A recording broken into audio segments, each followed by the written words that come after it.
Coming up on DITV, Iowa City got a fresh white landscape last night. We'll talk with Maggie in the weather studio to give you more. And later, a presidential candidate stopped by Big Grove Brewery last night. Stay with us to hear what she had to say. Megan Gustafson is making headlines again. Marissa, are you surprised? Not at all. What about you, Zach? Not a chance. Stick around for more in sports. The winter storms are not over yet. Stay tuned for more on weather. All that and more coming up on this Tuesday morning edition of DITV. Don't go anywhere. DITV starts right now.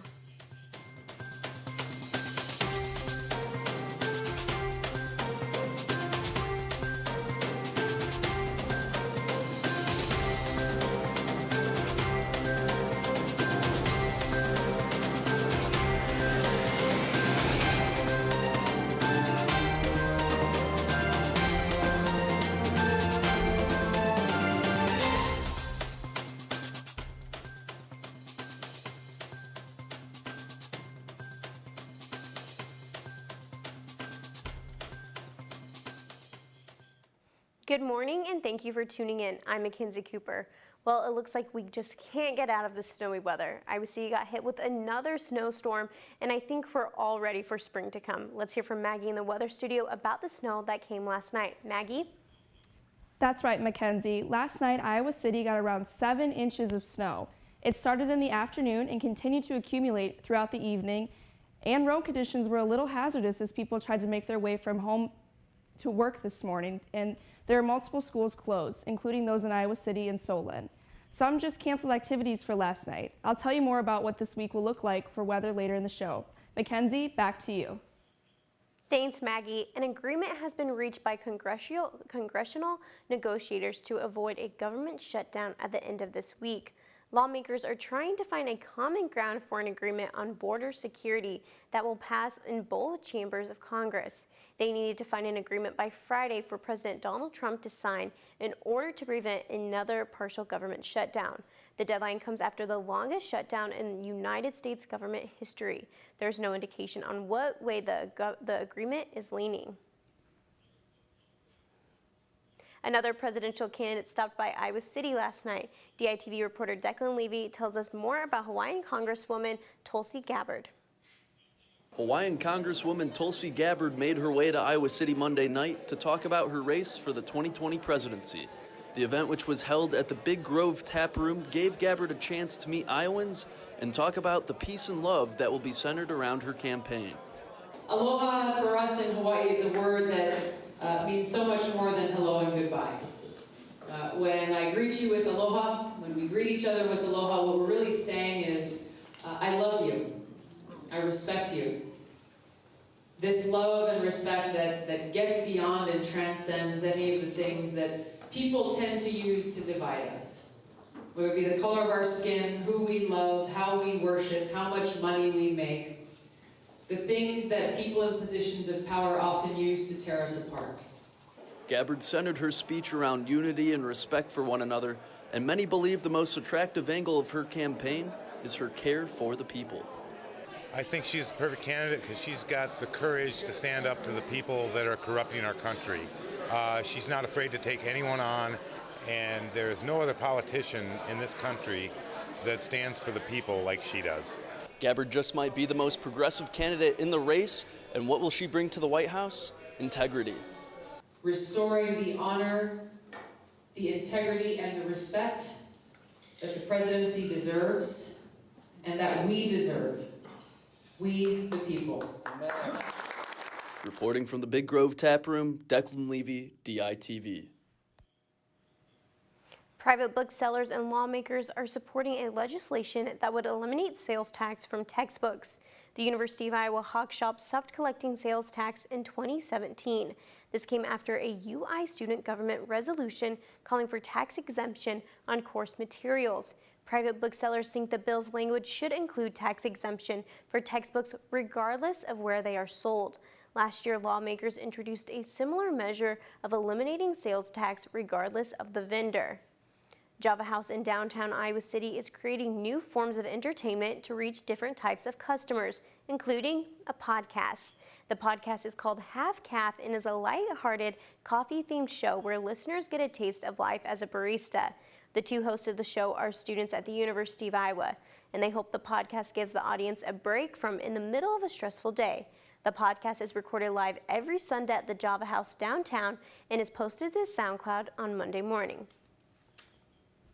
Well, we've seen a lot of bad winter weather lately, and we have Maggie in the weather studio to give us an update on what we can expect for the rest of the week. Maggie?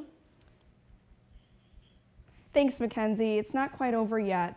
We're looking at some continuing winter weather forecasts this week. On Tuesday morning, we're looking at a high of 30 degrees, cloudy skies, and winds reaching up to 30 miles per hour. There is a winter weather warning lasting until 9 p.m. tonight, with accumulations reaching a total of 6 to 10 inches.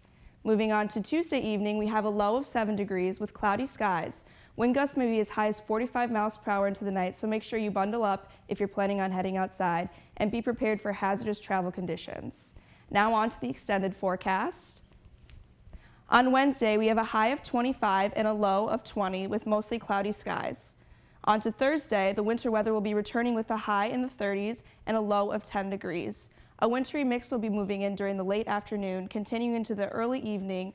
On Friday, we'll be seeing cooler temperatures with a high of 17 and a low of 6, but we may see some sun later in the afternoon with partly cloudy skies. Moving on to Saturday, again we will see a high in the teens and a low in the single digits with 7 degrees and mostly cloudy skies. There's a possibility for snow showers late that will carry into Sunday morning overnight. On Sunday, we have a 40% chance of snow showers, but they will dissipate as we move into the afternoon with cloudy skies, and a high in the upper teens and a low in the single digits. We will be experiencing some winter weather woes this week, so bundle up and stay warm. Back to you, Mackenzie. Thank you, Maggie. Fees may not be applied when it comes to children's and young adult books. The Iowa City Public Library and the Iowa City Council are considering removing fines from these books in an effort to increase access to them and to get patrons to return materials to the library. The Carnegie Stout Library in Dubuque was able to be fine-free for about 6 months, but they still charged for lost or damaged materials. Currently, the Iowa City Public Library has a fine of 25 cents per day, with the maximum fine of $7.50 for books. Over 100 kids and families packed the Iowa City Public Library for story time, but this time they were able to meet Nova the Goat. Liana Cornely raises Nigerian dwarf goats on a Wondershire farm in Saloon, and she brought Nova in to meet the kids and to bring the kids closer to nature. The kids listened to a goat-themed story at the event, sang songs about goats, and they even got to feed and pet Nova. The Iowa City Public Library offers story time 6 days a week and are often with special guests like Nova. Well, I wish I was able to go there and meet Nova. It seemed like so much fun. But what also seemed like fun was all the Hawkeye sports that took place this weekend. So let's toss it over to the sports studio to find out more. Yeah, Mackenzie, it's been a busy couple weeks at Carver. And at the Hawkeye Tennis and Recreation Center too, but we'll get to that later. But first, yesterday, the women's basketball NCAA tournament selection team released their top 16 teams at this point in the season. Iowa came in at the number 10 overall seed, which would put them at the 3rd seed line. This ranking means that if the season were to end today, Iowa would host the first 2 rounds of the NCAA tournament and then play in the Portland Regional. And a big reason for Iowa's spot in the top 16, Megan Gustafson. Gustafson was just named ESPN Women's Player of the Week and was added to the Naismith Trophy midseason team. Gustafson leads the nation in scoring with 27.3 points per game and averages over 70% shooting from the field. The 4 finalists for the Citizens Naismith Trophy will be announced March 22nd, and the winner will be announced April 6th. I know I don't have a vote, but if I did, you'd better believe I'd be voting for Megan. I think that's a pretty solid choice. But while Megan has been dominating on the basketball court, Jonas Larson and the Hawks did the same on the tennis courts this weekend against Utah. The Hawks started the match by taking the doubles point, giving them a 1-0 lead. Joe Tyler opened up the singles matches with a 3rd set comeback win. Will Davies kept his winning streak by earning his 6th straight singles win, putting up another one for the Hawks. Shortly after, Oliver Okonkwo defeated his opponent with a 3-set victory, giving the Hawks their 4-2 lead. Jonas Larson closed out the match, winning a 3rd set tiebreaker. The Hawks took the match 5-2 over Utah. It's something we talk about in practice all the time. I mean, staying positive and understanding that there's going to be ups and downs in the matches, and You know, when these guys come in here from junior tennis, they're not allowed to have a coach on the court, but here in college, you know, they're able to have a coach, so they realize that they're not doing it themselves, that they have myself or my assistant coach on the court being able to handle their emotions and the strategy of the game, and kind of like a partnership. So I think that helps our guys. I mean, they're also they support each other a lot, and they're pretty loud. They like to do the cheers, so I think that helps as well. I was so pumped, I'm not gonna lie. I mean, I screamed. I don't think I've ever screamed that loud before in my life, but it was just so nice to have like all my friends on the balcony, and like obviously the team supporting me as well. And I had Yoni by my side doing his bit on the court as well, so it was nice. It was a busy weekend for both tennis teams as the women's team took on DePaul at home on Saturday. To start the match off, Sophie Clark and Sam Mannix won their doubles match 6-3, putting Iowa on the scoreboard. Iowa had more of the same success in the singles, where Iowa took this meet 6-1. The Hawks are now 6-0 on the season. Can continue to keep building confidence and then bring that into a really good week of practice. I think every time we're out here, they've been really tough opponents, and so it's been great to see the team really show resilience and grit and really be great competitors. And if we can continue to do that and have a good week of practice, I think that puts us in a good position each time we take the court. The Hawks will travel to Milwaukee, Wisconsin to take on Marquette on Sunday, February 17th at 10 a.m. Now the Iowa men's gymnastics team isn't undefeated on the season, but one athlete is competing like it. DITV sports reporter Kate Overton has more on the team's leading scorer. Last year, Bennett Wong finished 12th in the all-around competition during the 2018 NCAA Men's National Championship as a freshman.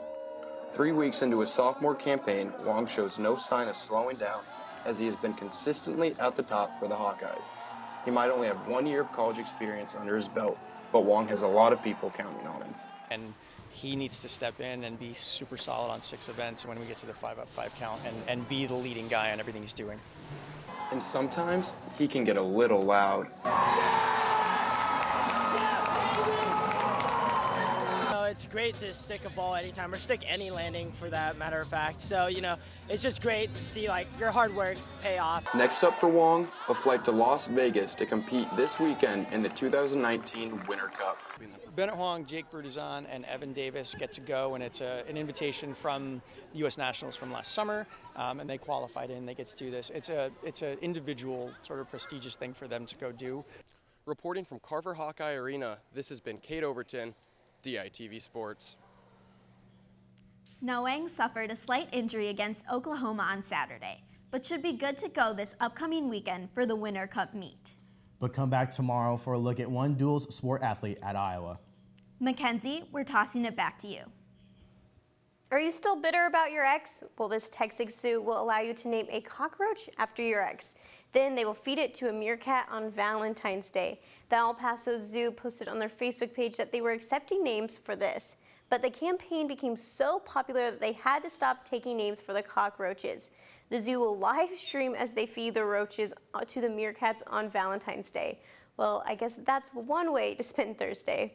Well, thank you for tuning in to this Tuesday morning edition of DITV. Be sure to head over to dailyiowan.com for all your latest news every day of the week. And if that isn't enough at the Daily Iowan for you, be sure to check out our print edition of the news on stands now. For your DITV, I'm Mackenzie Cooper. Have a great day, Iowa City.